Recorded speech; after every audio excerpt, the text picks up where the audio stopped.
box baka mo mga boss.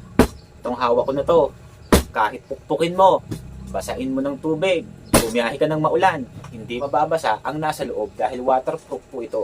Ang maganda pa dito, napaka-affordable lang ng motorcycle top box na to na 45 liters.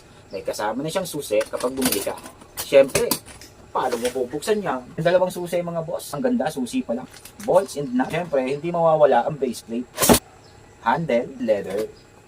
Removable yung leather para hindi bumaho. Sino hindi gugustuhin?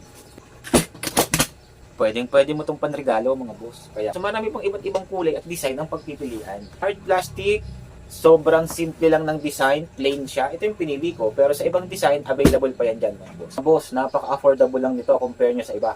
Matibay, waterproof, kahit malaglag, wag naman sana. Kaya kung interesado kayo dito at pwede nyo itong panregalo, ay ilalagay ko na lamang ang link dito dyan sa baba, sa taas ng aking pangalan.